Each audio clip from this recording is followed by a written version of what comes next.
Welcome, dear brothers and sisters, to our treasured time of searching for spiritual gems from this week's Bible reading. In Jeremiah chapters 18 and 19, Jehovah uses an illustration that has comforted and sobered his servants for centuries. He sends the prophet to the house of a potter, where he sees a vessel marred in the potter's hands, and then reshaped into another vessel as the potter sees fit. Immediately, Jehovah declares, "As the clay in the hand of the potter, so are you in my hand." Then, in chapter 19, the lesson becomes even more vivid. Jeremiah is told to buy an earthenware flask and smash it before the elders, a powerful warning that a hardened nation, beyond repair, would be broken. These two chapters teach us about Jehovah's absolute sovereignty, his patience, and the importance of remaining soft and pliable in his hands. As we share our gems today, let's ask ourselves, am I allowing the great potter to shape me, even when the process is uncomfortable? Do I trust his right to mold my life and my circumstances? And am I quick to respond when he calls me to turn back? Let's open our hearts and share what we have found. Who has a gem to start us off? Let's begin. How is Jehovah the great potter? Jehovah is the great potter because he holds absolute authority over all creation, just as a potter holds authority over the clay. The Bible uses this illustration repeatedly to teach us about his sovereignty, his right to shape, and his right to judge. First, Jehovah has the right to shape individuals and nations according to his will.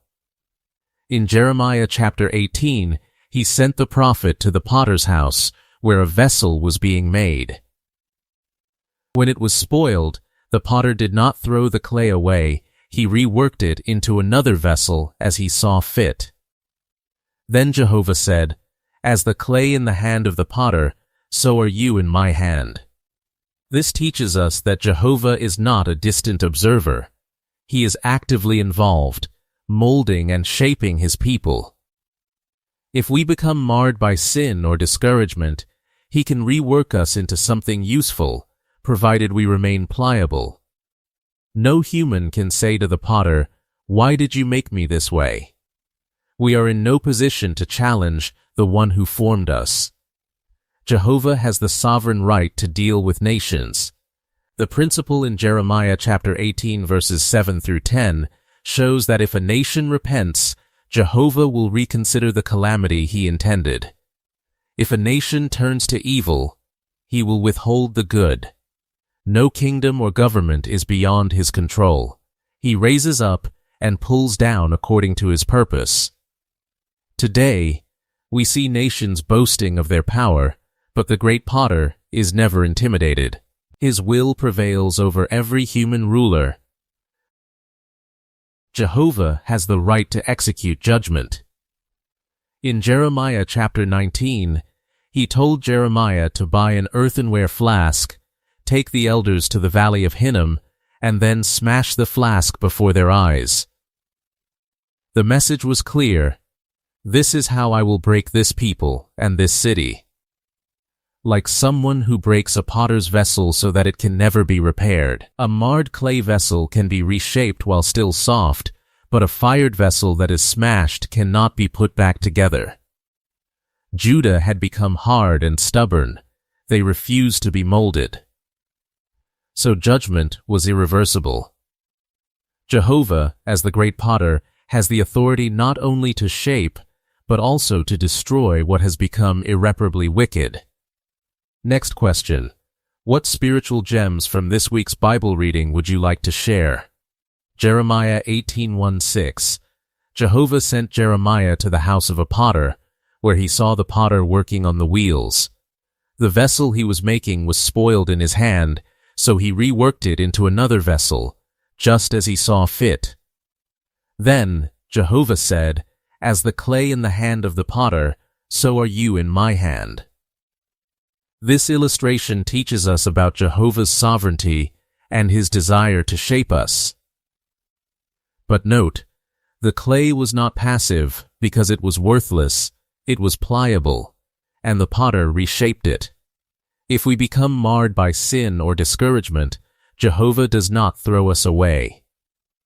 He can rework us, but we must remain moist and soft in His hands.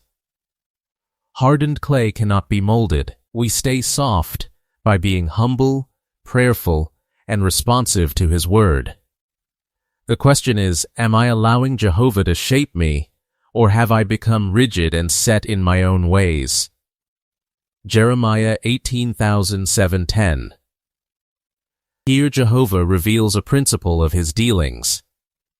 If He purposes to uproot a nation for its wickedness, and that nation repents, He will change His mind about the calamity.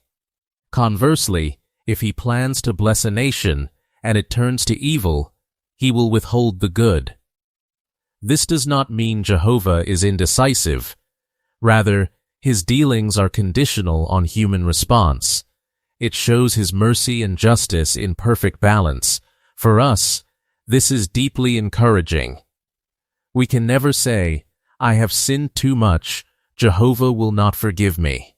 If we turn back, He will welcome us. But it is also a sobering warning.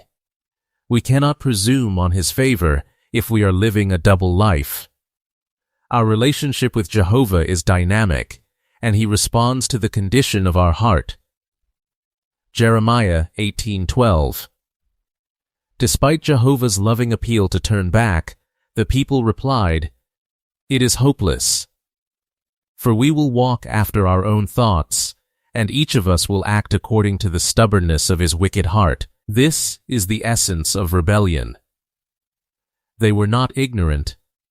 They were defiant. They chose their own path and rejected divine guidance. This is a stark warning. A heart can become so hardened that it no longer desires to change. We must guard against that gradual hardening. When we hear counsel, when we read a scripture that convicts us, we should respond immediately with humility. The longer we delay, the easier it becomes to justify our course. May we never adopt the attitude, "It is hopeless, I will do what I want." Jeremiah 18:18-20. The people devised a plot against Jeremiah, saying they would ignore his words because the law, counsel, and word would remain through the priests, wise men, and prophets. In other words, they discredited Jeremiah and clung to their own corrupted spiritual leaders. Jeremiah's response was to pour out his heart to Jehovah. He had pleaded for them, stood before Jehovah to turn away His wrath, and they repaid him with evil. This teaches us that we may be rejected, even by those we have tried to help spiritually. But like Jeremiah, we can take our pain to Jehovah.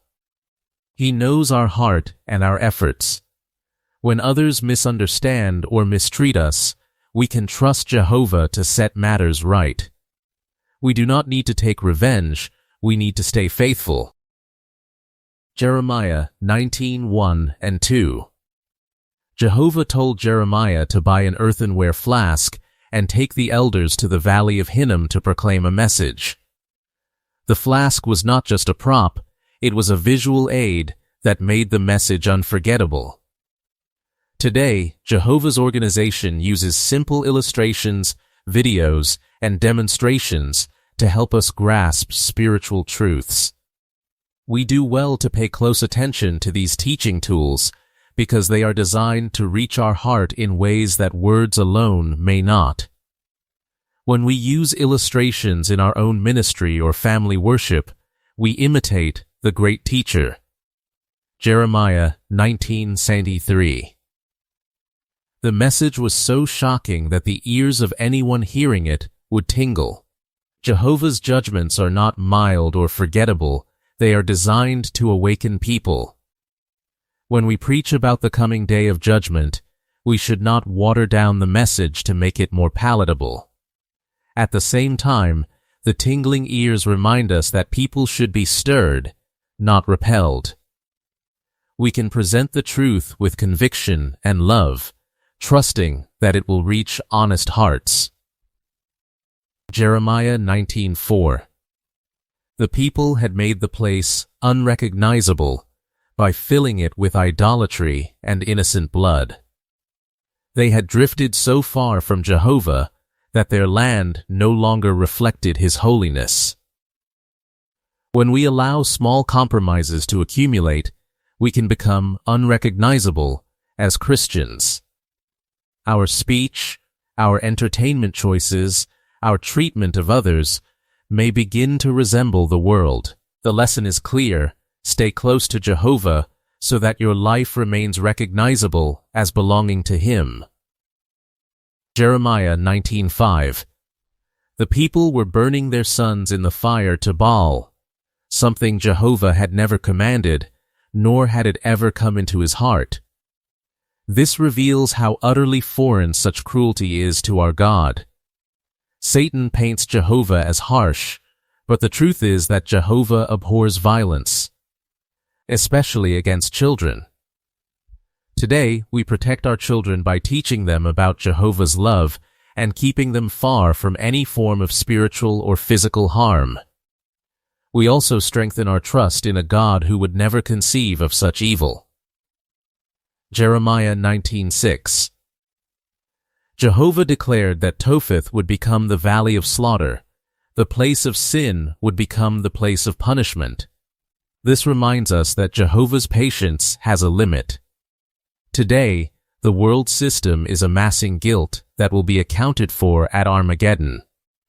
That judgment is just as certain as the judgment on Jerusalem.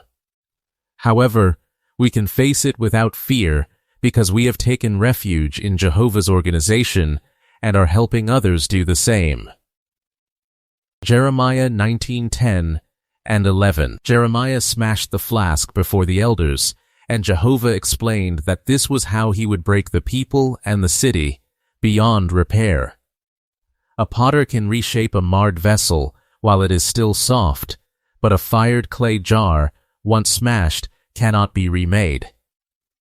This teaches us the urgency of responding to Jehovah while there is still time.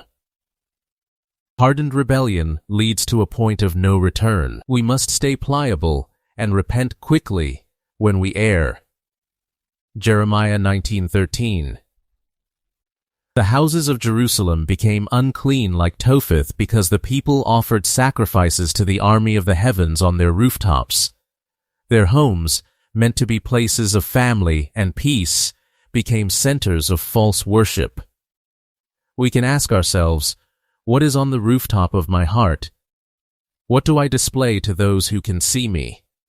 Our homes and our lives should be places where Jehovah is honored, not where idols like materialism or entertainment reign. Jeremiah 19:14 and 15. Jeremiah returned from Topheth and stood in the courtyard of Jehovah's house to proclaim the same warning to all the people. He did not soften the message despite the danger. Today, we may be tempted to hold back when the truth is unpopular, but Jehovah expects us to be courageous. We can follow Jeremiah's example by sharing the full counsel of God, not just the parts that are easy to hear. Our assignment is to warn, and we leave the results to Jehovah. Jeremiah 19:9. The siege would be so severe that people would eat the flesh of their own children. This horrifying detail shows the depths of suffering that result from abandoning Jehovah's protection. When a person or a nation rejects God, they open the door to unimaginable misery. This reinforces the wisdom of obeying Jehovah now. His commandments are not burdensome.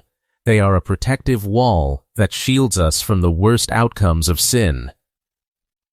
Jeremiah 19:15. The final verse sums up the reason for the judgment.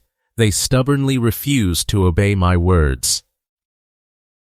Stubbornness is not a small flaw. It is a posture of the heart that says, I will not be told what to do. Jehovah reads the heart, and stubbornness provokes his anger. We want to cultivate a meek and teachable spirit. When we receive counsel, whether from the platform, a publication, or a concerned brother, we should listen and apply it. That humble disposition leads to life.